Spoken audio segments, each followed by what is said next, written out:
for say you need to say it again. Yeah, man.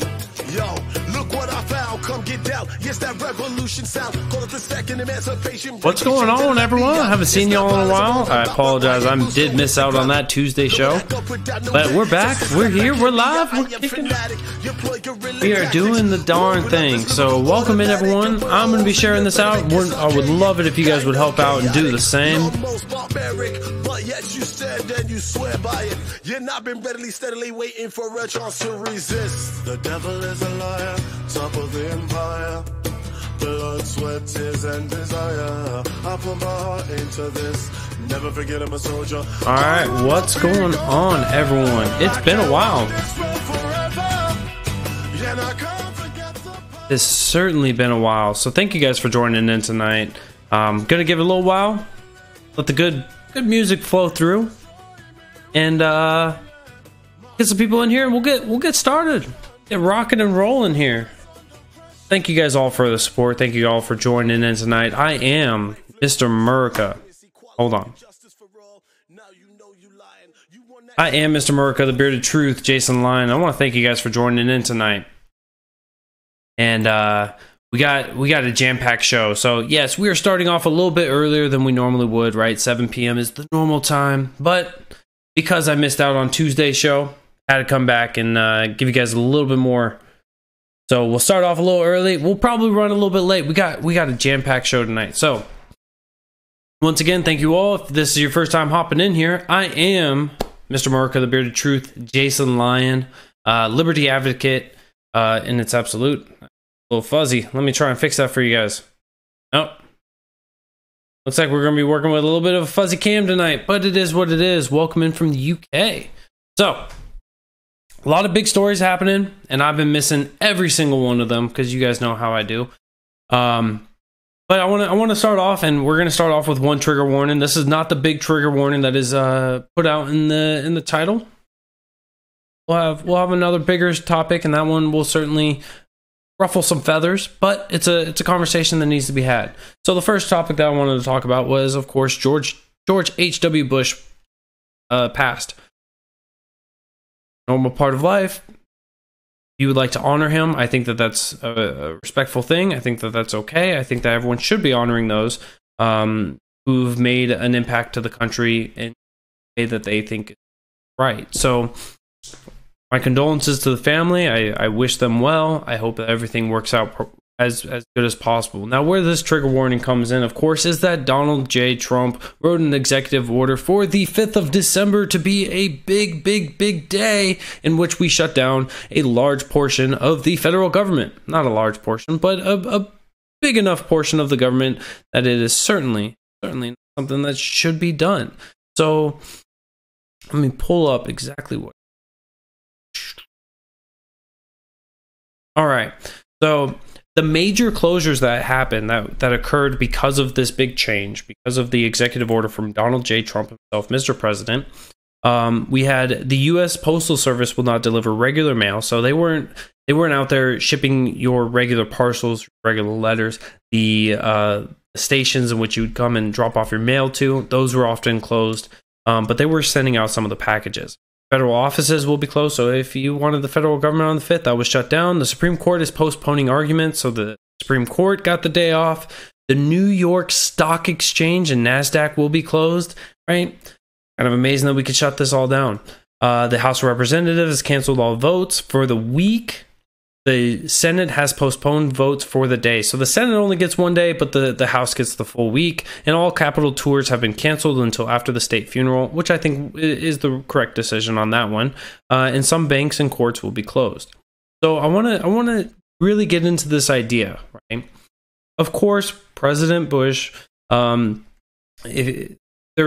good things about him, and there was things that, maybe wasn't warranting shutting down the government over. But regardless of how good he was of a man, regardless of his military service, regardless of his presidency and everything that he did, I think it's a really grotesque thing to shut down the federal government for a naturally occurring death, right? If it was something like JFK getting shot during a parade. I can understand that. Thank you for the super hearts, Irish. I can understand it on that level, right? Because that is something that, you know, you got to take a step back and really assess the situation. But George H.W. Bush, we've known that he's been on his last wheel. Trigger warning. He's been on his last leg. We knew that he was coming down, and he passed. The idea that you shut down the federal government for the day. Let's dive into that idea. So, a former president was killed, or not killed, has died, and so he shut down the federal government in order to honor him, in order to give him respect. This sounds a lot like a little bit like a worship, if you will, because the federal government's purpose is not to respect, it's not to provide, not to respect individuals, not to boost one individual over another. The purpose of the federal government, by even the lefty terms of today, is to provide. Now, if they're shut down, if they're not functioning, they're unable to provide those things. Of course, we're not going to get a reimbursement for the taxes that we spent for that day. We're not going to see a lowered cost on the taxpayers from this, because all of these members of the federal government that were given the day off, they were given the day off with pay. So we infringed, we hurt taxpayers by giving them less of a service for one day, right? There's obvious monetary value there, and we gave them nothing in return. Hey, take care of yourselves, show some respect for the president. I think that this is really a grotesque idea, and I think that we really need to have a conversation surrounding this. Under no terms, under no conditions, should a naturally occurring death be the justification and the reason for pardon me, for shutting down the government in this way. So I think that it really is just a level of worship there that is trying to be grown. Now, there's been a lot of people that have been trying to say that this was a game of chess, if you will, right? If you've been following a lot of the court cases, a lot of the hearings, a lot of the indictments, and a lot of the speakers, right? A lot of things got jumbled up after Bush had died, and so it was a way to reset the counter. It was a way to shift around the chessboard a little bit, or to delay your opponent's terms. And I think that that's certainly grotesque as well. To use the federal government as a piece on the chessboard, I think is grotesque on itself.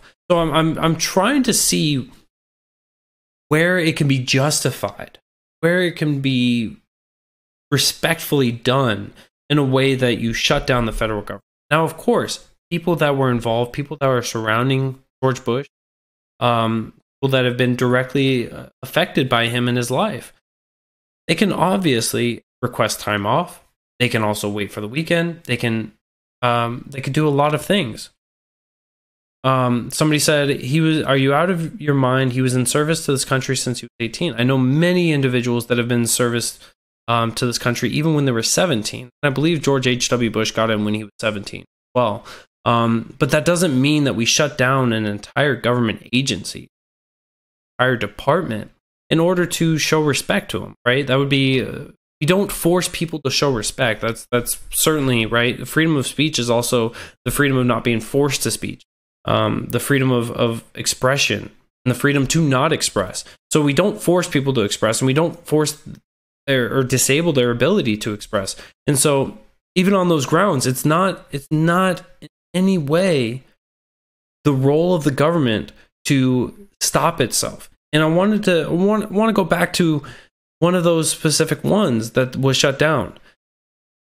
And that was, where is it? The New York Stock Exchange and NASDAQ will be closed. Can you imagine just shutting down the stock market for a day? Like that should send chills down each and every one of your spines. That the government can just go, we're going to shut it down for a day. Don't think anyone felt forced. Well, no. I mean, of course, when you're at work and you're told, hey, I would like to have this time, or you're going to have this time off with pay, you're like, no, I want to stay. I want to work. So it really was a forced thing, right? You tell them, hey, you're taking the day off, and they're like, okay. No one's going to resist that. So because it was an executive order. It was not an executive request, an executive permission slip. It was an executive order. MLK has a day. MLK was a different beast entirely, right? So let's talk about the differences between MLK versus George H.W. Bush. MLK, big civil rights leader, fundamentally changed a lot of this country by helping people grow out of their racist views. He was also assassinated. So not a natural way of death.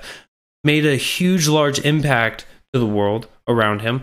George H.W. Bush, what was the big impact that he had done? He really didn't do too much in the way of, other than serving in World War II and coming on and becoming president of the United States, serving his time, right? He really didn't make that large of an impact, right? We're not looking back, right? A lot of conservatives look at Ronald Reagan and they say, look at what Ronald Reagan did. Ronald Reagan did more than George Bush did when it comes to impact, yet he didn't get the day. So President Trump has started this precedent. And I think that, not in the best pursuance of what the federal government's supposed to be doing, is not in the pursuance of, from the lefty point of view, where the government is there to provide and to give services. They can't do that on the days that they're shut down. On a strict constitutional side, right? They're not there to give compassion, give care, and show empathy. They're there to do a job. They're there to be a public servant, and they're there to give this. So they're regardless of whatever view of what the government is, it doesn't, shutting down for a day to show respect for somebody, to show respect to somebody, is contrary to that entire way. So it's thank you. I appreciate that. So it's all about looking at it and really ignore the facts around it. Ignore the people that are being involved. Ignore that it's President Trump. Ignore that it was George H.W. Bush. And think, should whoever is in the Oval Office be able to shut down the federal government because somebody else died of natural causes? If we are going to be doing that, why is it that one American treated differently than another American? If we want to go off the basis of the military service, what about all the members of the military that are killed? It's still to this day, we still have people being killed over in Afghanistan, over in Iraq, and in all of these countries in the Middle East. We still have people dying. Should we shut down the government for them? No, of course not. So we shouldn't be falling into failure that is Animal Farm, and that is that everyone is equal and some are more equal than others. Right? Everyone is equal, period. There's no difference between the two. So I'm once again, my condolences to the Bush family.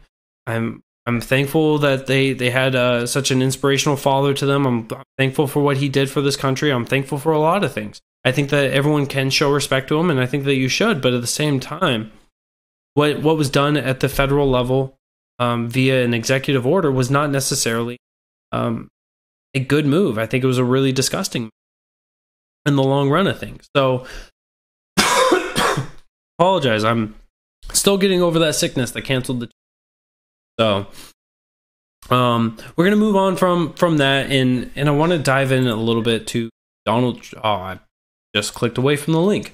So Donald J. Trump has been using those Twitter fingers quite a bit lately. We know this has been, if you're against him, it's been a problem. If you're for him, it's been a good thing. I'm still undecided on it. I think that he says a lot of things that aren't good. He says some things that are good.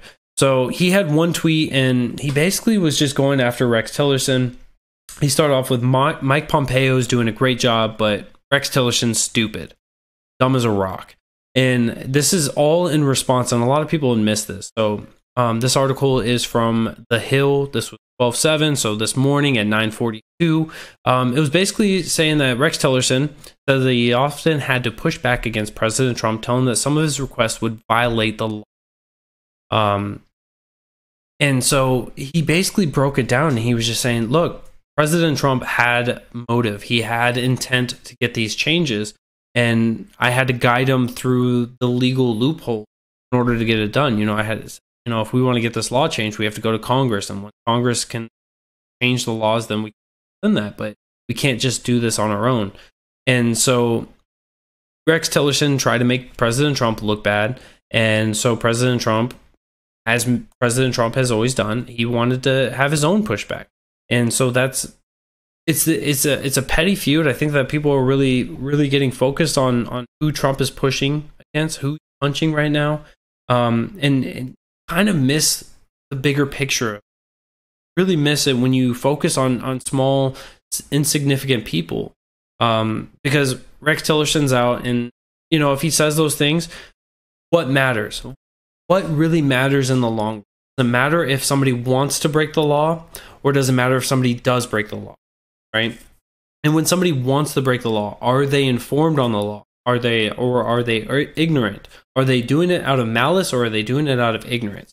And I think that certainly we all can agree that President Trump is not a politician, not really savvy when it comes to the laws and the way that they are structured. And so, Rex Tillerson is really undermining credibility of him. How can you justify all the bullying by Trump? I don't justify anybody's bullying. I don't.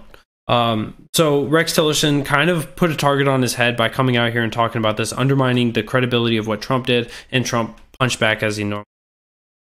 Tillerson is out, nobody cares. I think that certainly we should care what people are saying, especially when they've had such close ties. I think that we should at least put that in our pocketbook and throw it away for later, because it could show signs of things that we may not want to accept. But I want to get off the Tillerson thing. Of course, it's not a big thing. Like I was saying, we take it for what it's worth and move on with life. But the Clinton Foundation, however, has been getting a lot more flack lately. Of course, this is the Clintons that have, been lambasted all over social media for the last 2 years, right? People are still tweeting out, hashtag not my president, or people are still just genuinely mocking her. Well, her Clinton Foundation has a couple of whistleblowers, and Mark Meadows. He said that 3 people have come forward with hundreds of pages of evidence of potential wrongdoing by the Clinton Foundation, including misappropriation of funds and allegations of quid pro quo promises made to donors during Hillary Clinton's tenure as Secretary of State. Now, he told this on Fox News on Thursday, so if you guys are going to go after the Fox News for this, you got to really focus on who's saying this. So Mark Meadows is saying he's the leader of the conservative House Freedom Caucus. He is also the chairman of the House Oversight Subcommittee on Government Operations. So they've set up a panel to hold an investigative hearing next week on the statute of the foundation case. So it's going to be interesting to see the way that bowls over. But one thing that's really important, right? The allegations of quid pro quo promises made to donors during Hillary Clinton's tenure as Secretary of State. So if you guys remember, we talked about this, I think it was last Tuesday. We talked about a Zero Hedge article, and I pulled it up for you guys. It was posted on 11/21. So the Hillary Clinton Foundation, their donations plummeted 90% over a 3-year period from 2014 to 2017. So the last 2 years,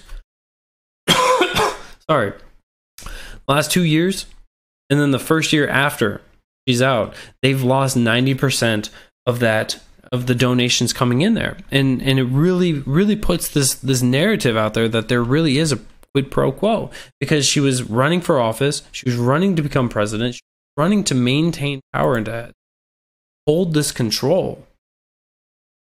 And so people were giving large amounts of money to her foundation and to her cause. And now that she has no power, she has no funding. So I think that this really does speak to that idea. I know that the WikiLeaks had released the emails and the discussions of her speeches. I believe it was in Brazil, in which she was talking about, you have to have one view in front of the people and one view behind closed doors. And I think that this really does speak to that character as well. Because while she says to the people, look, there's no wrongdoing, there's no quid pro quo, there's no issues with what I'm doing, I'm just a genuinely nice person. I have this great foundation that's accepting all this money and providing out behind closed doors. When your power goes away and all of your money goes away, you really get a different optic. And so I think that that's really going to be really something vital to be watching and seeing just exactly how this investigation goes. I'm sorry, I want to run through these topics quite quickly because I do want to get to this main show topic, and it's going to be a doozy. It is going to be a doozy. I hope you guys will stick around for that because it's really going to fundamentally challenge the way that you look the immigration policy. So it's always a good time to challenge your own views and see if you can maintain that level-headedness. You can handle the discourse. You can handle a differing point of view, because I'm sure that there's not a single person out there that thought about it in the way that I just was thinking about earlier. So a new way to look at things is certainly a good way to develop yourself as a person. So I want to go on to the Attorney General. So if you guys don't remember, Jeff Sessions went out. He was forced out by President Trump. First line of the resignation letter said, "Per your request, I am resigning." So William Barr is now been announced as being the next nomination for the Attorney General. If you guys don't know about William Barr, he was the 77th Attorney General of the United States. He was a Republican and served as Attorney General from 91 to 93 during George H.W. Bush. And so he's going to be nominated to serve as the Attorney General once again by President Trump. And now a lot of people have jumped on a lot of different speculation on this. And my initial gut feeling was it's kind of... So he's getting old, right? So he is 78 years old now. He was born May 23rd of 1950. He's getting a little bit older, but maybe he's still got the grasp. Maybe he's still going. And but why would you grab somebody from the previous administrations? And I think that really what is coming down to is that there wasn't too many controversies when it came to President George Bush. There wasn't much of an issue there.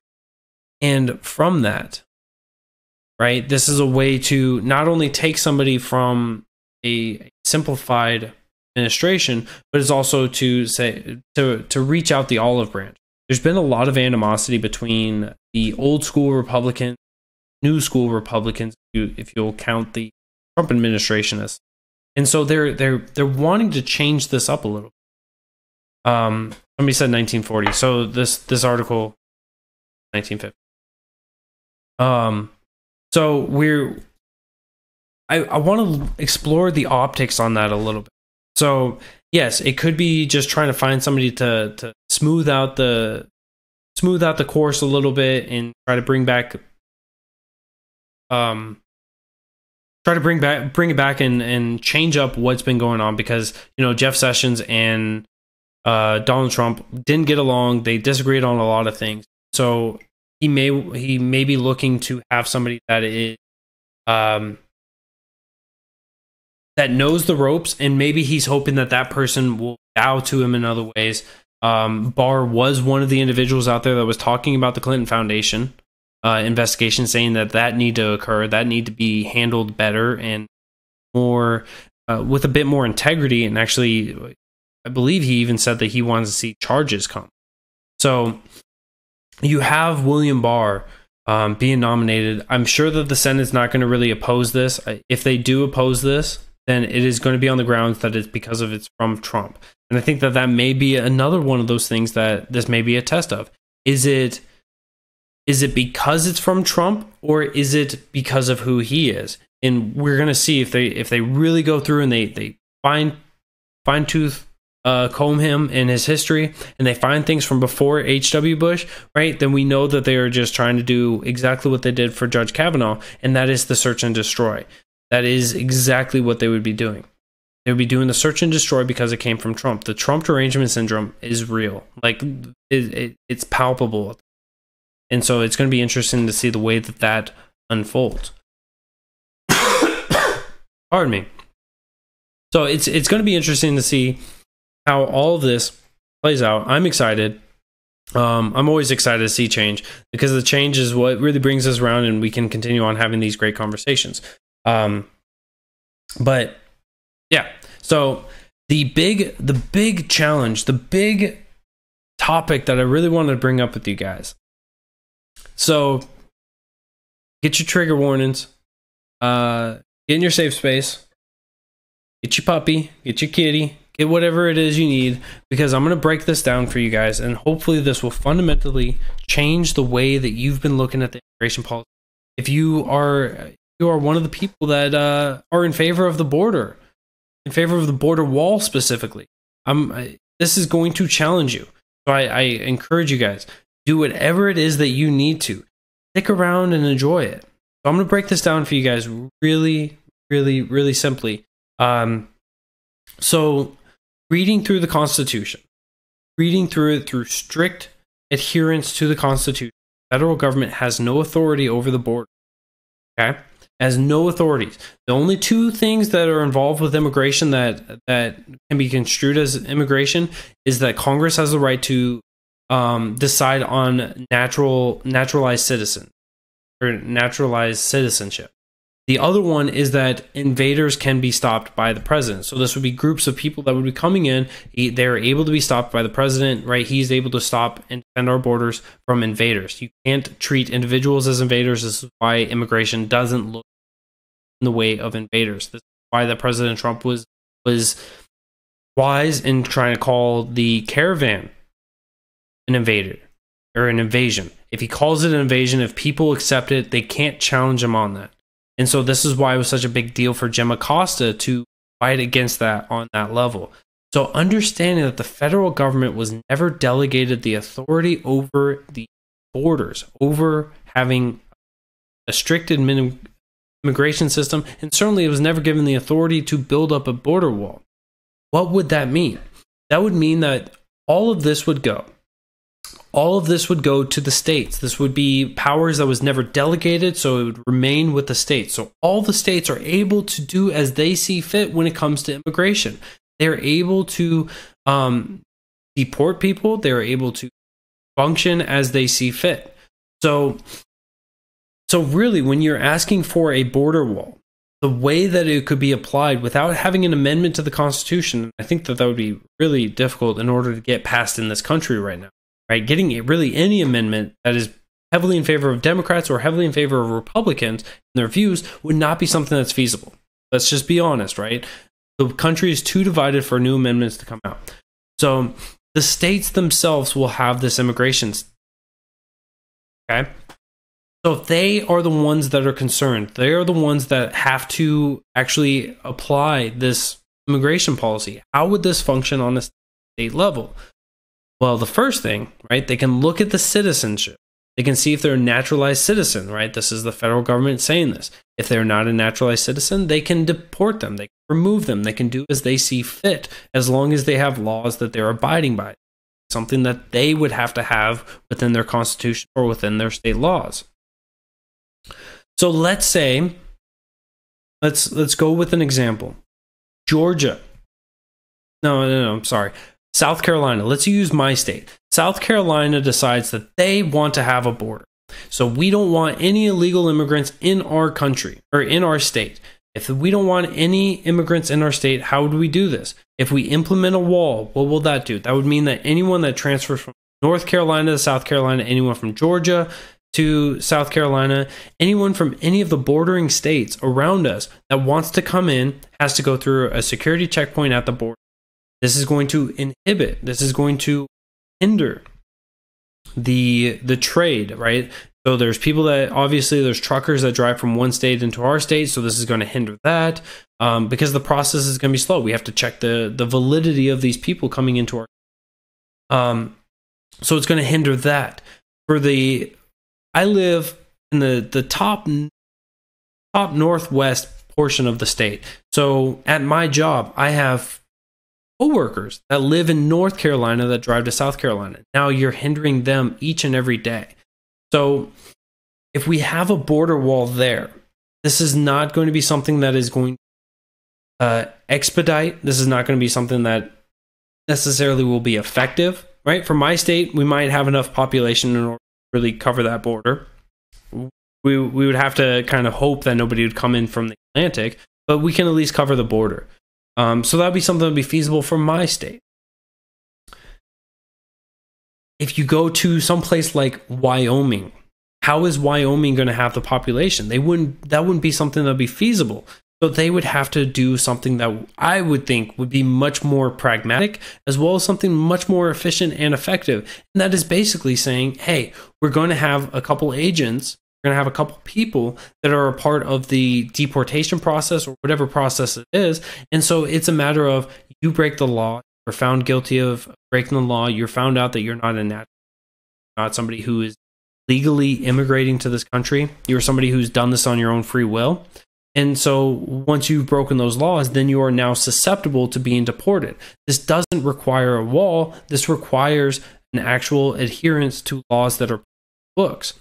And so the way that that would structure and the way that that would work, right, in the grand scheme of things, what would happen with California? California itself, of course, by the way that Jerry Brown has been running the state, and by the way that their ideology has gone so far to the left that they've accepted the open borders ideology from the libertarian view, they would just accept anyone and everyone, right? So now California just accepts people free flowing across the state line, across the country line. So Mexico to California, they're going to get flooded. Their people are going to suffer, right? And eventually Jerry Brown's going to have to wake up the same way that Germany is waking up, the same way that Sweden is waking up, the same way that Italy is waking up, the same way that, all those countries across the EU are having to wake up right now. And they're saying, hey, maybe this immigration thing shouldn't be this far. Maybe we should vet the people that are coming in. And then now we have, as a nation, we have people that are waking up to the idea that just opening your borders isn't necessarily a good thing, that we have to reel it back.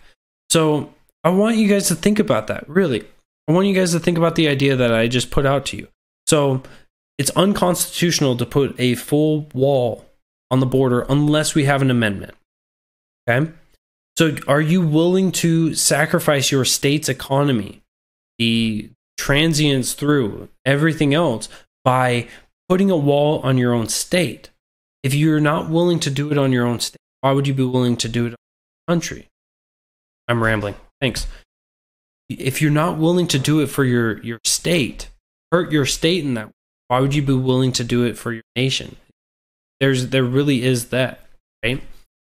You have to understand that if you're not willing to do it on a small scale, why would you do it on a big scale? If something doesn't work on a small scale, don't do it on a big scale, right? Universal healthcare doesn't work on a small scale. Don't put it on a big nation.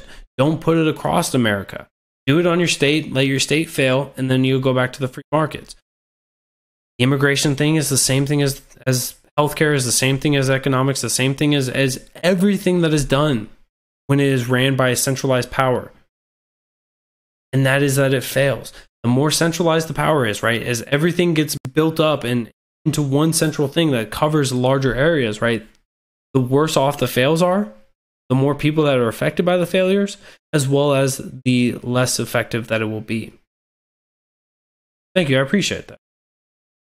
So I really want to challenge you guys, because I know I'm not a wall guy. I've been very vocal against the wall. I don't think that the wall is going to be efficient. I don't think it's going to be effective. There's ways around it.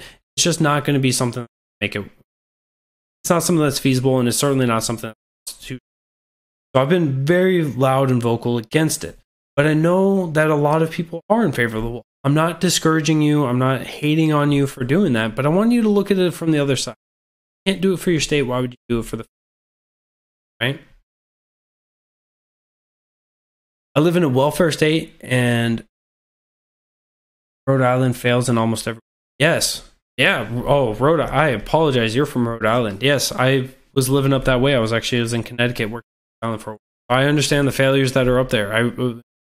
Communist Connecticut, taxing on everything, taxes for the taxes on top of the taxes. It's just the way that it goes. So, pardon me. So it really, like, when you break down this entire immigration policy, try to force big scale, you're not going to be effective. It really is something as simple as that. Israel built a wall and it works. Tom, great comment. So Israel, a very small state that is constantly being bombarded by military members, that is constantly having people trying to break in violently, as a wall. And they also have they actually honor the Second Amendment a lot more than we do. And so theirs is out of sheer necessity. I don't think that comparing the US borders to Israel would be an honest conversation. There's just way too many there's way too many differences between the two in order to justify and not have an argument about apples versus, right? I might be going in and out for you guys. I noticed I looked down at the mixer bar and it was showing as coming in and out. So I apologize for that. But I think that was really a big fundamental change. If you guys actually take the time and think about what I just spelled out for you guys and how that would fundamentally work. I think that we can all agree that, violent illegal immigrants are not welcome. Right? We can all agree that people shouldn't be coming here and committing crimes. We all can agree that people shouldn't be coming here and living off the welfare of others. They should be living off the backs of others. We can all agree that wasting money or spending an excessive amount of money and not worrying about diminishing returns is not necessarily fiscally responsible. Now, of course, this is coming surrounding an entity, our federal government, that is $21 trillion in debt. So, fiscal responsibility not necessarily something that's in their repertoire. I don't think liberals. I think that liberals just take such a hard stance because they know that if they give up any of the ground, and I think even talking to all my liberal friends, I have a couple, I've got quite a few, that they are against it only because they don't want to give up ground. It's the same way. It's the same reasoning why. Ignorant gun supporters, people who don't really understand it, but they just say, I read the Second Amendment and I like it, right? It's the same reason why they won't give up bump stocks, right? Because they understand the slippery slope argument. We give up this, then we give up the rest. And so at the core of it, right, they want good people, they want to bring people in that are running for their lives, that are seeking asylum. They want that, and they know that a lot of illegal immigrants are doing that. And so they don't want to remove that. They don't want the harshness that has been portrayed by the media. And so it really is. Pardon me.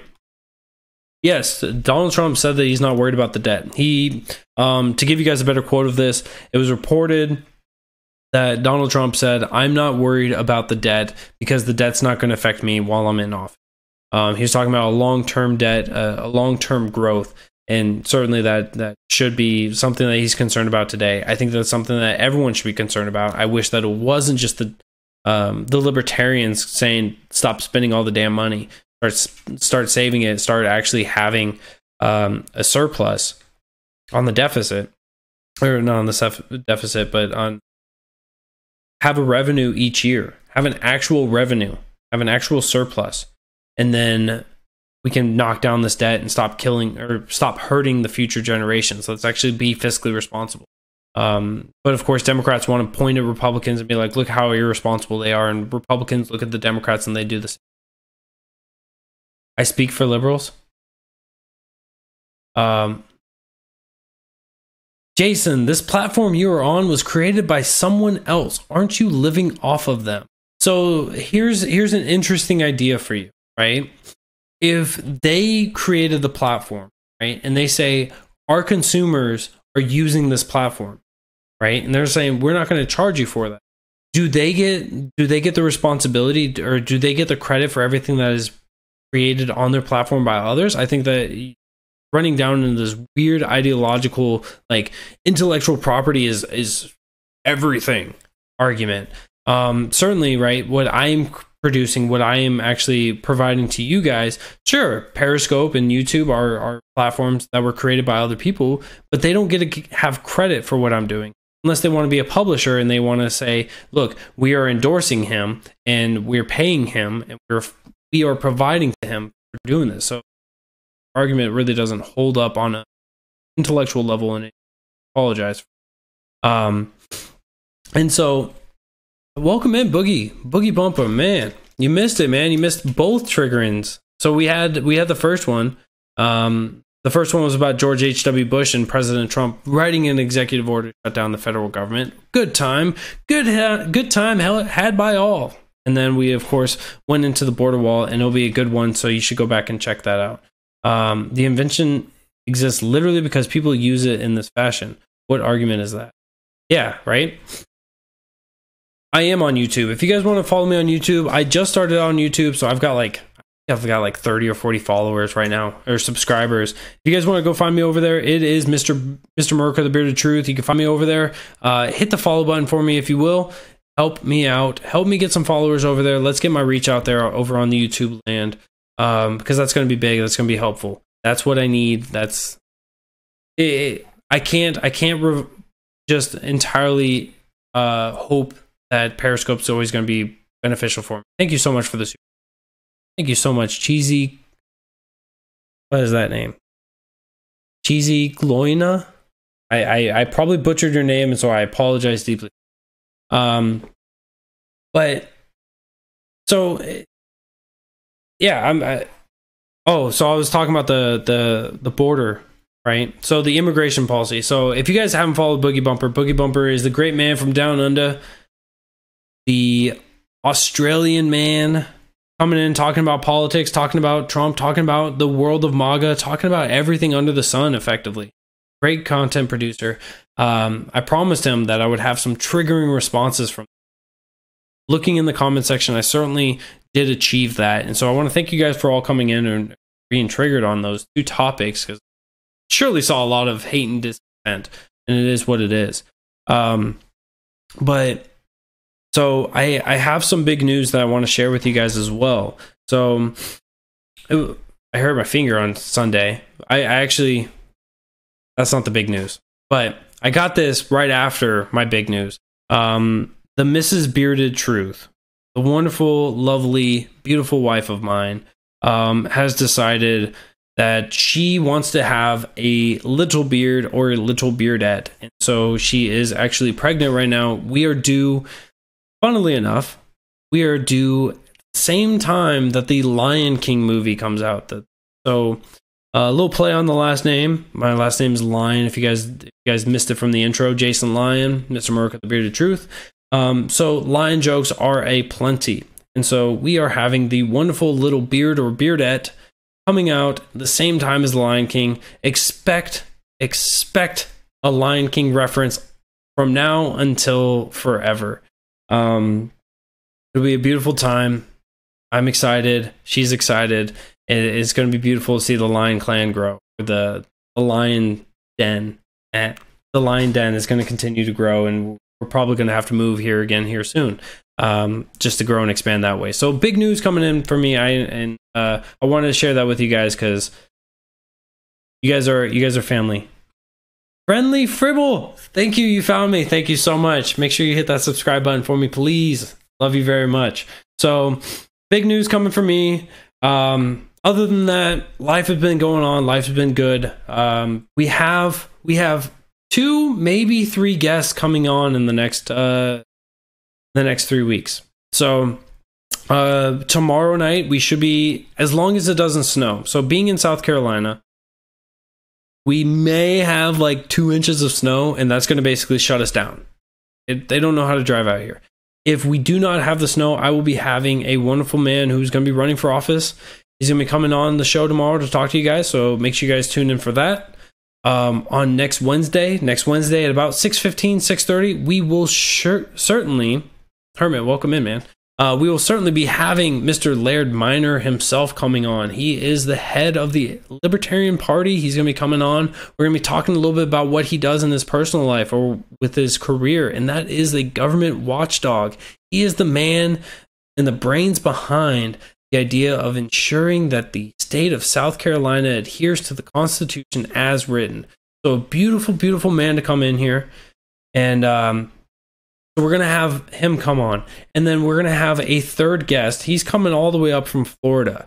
He's going to be a part of Mission 22. Mission 22 is an organization, organization that's out there to help military veterans with PTSD, as well as spread awareness for the populace, for our entire society, to understand what are the triggers, what are the visual notifications of somebody having PTSD or having an episode of PTSD, and to be able to help provide help with that. So make sure you guys are checking that out. Make sure, we'll be seeing that. I believe that one is December 15th. We'll be doing that. We got 3 big guests coming in here soon. All going to be great discussions. Make sure you guys don't miss out on those. Thank you guys all. Hermit, I appreciate you for being here as well, sir. So as you guys know, and the reason why, one of the big fundamental reasons why I'm having him on, his name is Travis. The reason why I'm having Travis on is not just because he's a veteran who has PTSD, but also I myself have PTSD. And so it'd be nice to be able to share with you guys a little bit of our experience, a little bit of our understanding of what PTSD is, so we can try to actually help the veterans that have been going over and serving for this country and doing what has been told of them, and we don't come back in the same way that we left. And understanding that and being able to help each other is how we make this country a better place. So it's going to be a great time, and I encourage you guys. So 3 big guests in the next 2 weeks. It's going to be a fantastic time. Make sure you guys are tuning in for that. Other than that, I know we're hopping off a little bit early, but I gotta go spend a little bit more time with the wifey. She needs her belly rubbed. So I want to thank you guys again. I am Mr. Merca, the Bearded Truth, Jason Lyon. I will see you guys. Next time I'll see you guys is tomorrow. Yeah, tomorrow with as long as it doesn't snow. If it does snow, I will see you guys Sunday night, 7 p.m. Eastern, right here on YouTube and on Periscope. If you guys haven't found me on YouTube, go find me on YouTube. Even if you don't frequent it, just be the subscriber. Show some love, help out. So thank you guys all. Once again, I will see you guys later. It's Friday night, so don't drink and drive or ride with those who do. You have family and friends who care about you and love you deeply. I want you to stay safe and get home so you can come back and see me again. Have a great night. See you all. Have a good one. Stay safe.